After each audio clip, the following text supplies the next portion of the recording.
আসসালামু আলাইকুম। লাজিজ ফুড কিচেনে আমি সামিয়া আবারও আপনাদেরকে জানাচ্ছি ওয়েলকাম। আজকে খুবই ভিন্ন রকম একটা রেসিপি আপনাদের সঙ্গে শেয়ার করব, আর সেটা হলো ঢেঁড়স ঝুরি ভাজা অথবা ঢেঁড়স ফ্রাইও বলতে পারেন। এটা খেতে ভীষণ মজার হয়ে থাকে।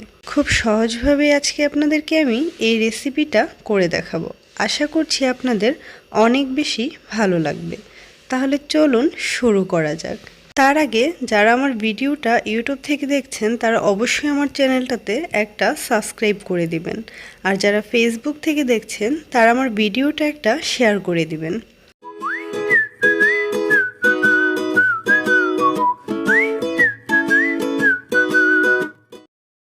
ঢেঁড়স ঝুরি ভাজার জন্য প্রথমে আমার লাগবে ঢেঁড়সগুলোকে আমি খুব ভালো করে ধুয়ে নিয়েছি। এখন আপনাদেরকে আমি দেখিয়ে দিয়েছি ঢেঁড়সটাকে ঠিক কিভাবে কেটে নিতে হবে। প্রথম অবস্থায় ঢেঁড়সটাকে আমি 4 ভাগ করে কেটে নিব, লম্বালম্বি 4 ভাগ করে কেটে নিব। তারপর ভিতর থেকে ঢেঁড়সের বিচি আর আঁশটাকে ছাড়িয়ে ঠিক এভাবেই ফালি করে 3 টুকরো করে এটাকে কেটে নিব। ভিডিওতে আপনারা দেখলেই বুঝতে পারবেন ঢেঁড়সটা আমি ঠিক কিভাবে কেটে নিয়েছি। সবগুলো ঢেঁড়স আমি ঠিক এভাবেই কেটে নিব। অবশ্যই ঢেঁড়সের ভিতরের বিচি আর আঁশটাকে ফেলে দিতে হবে। এই তো এভাবেই আমার সবগুলো ঢেঁড়স কাটা হয়ে গিয়েছে। এখন এগুলোকে আমি একটা মিক্সিং বোলে তুলে নিব। এখন আমি এখানে কিছু মশলা অ্যাড করব। তার আগে প্রথমে আমি দিয়ে নিচ্ছি একটা ডিম, আর এখন দিয়ে দিলাম 2 টেবিল চামচ বেসন, আর দিয়ে দিব 2 চা চামচ পরিমাণ চাউলের গুঁড়ি। এতে করে এটা অনেক বেশি মুচমোচা হবে।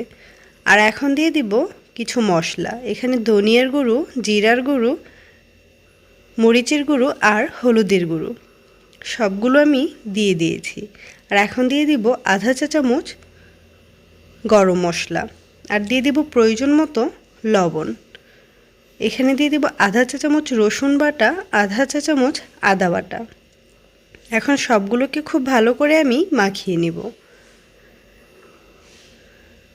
খুব ভালো করে মাখিয়ে নিতে হবে। প্রয়োজনে একটু পানি অ্যাড করতে হবে। অল্প একটু পানি দিয়ে এটাকে খুব ভালো করে মাখিয়ে নিব। এটার মাখানোটা ঠিক ভিডিওতে যেই রকম দেখতে পাচ্ছেন এরকম হবে। এইরকম অবস্থা আনার জন্য যতটুকু পানির প্রয়োজন ততটুকুই আপনারা দিয়ে দিবেন। আর এখন চলে আসলাম ভাজার জন্য। চুলায় একটি প্যান বসিয়ে এতে দিয়ে দিলাম পর্যাপ্ত পরিমাণে সরিষার তেল। তেলটা গরম হয়ে আসলেই আমি ঠিক একটা একটা করে ঢেঁড়স তুলে তেলের মধ্যে দিয়ে দিব। অবশ্যই একটা একটা করে একটু সময় নিয়ে ধৈর্য সহকারে দিয়ে দিতে হবে।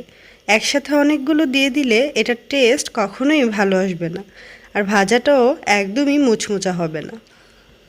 অবশ্যই একটা একটা করে তেলের মধ্যে একটু সময় নিয়ে দিয়ে দিতে হবে।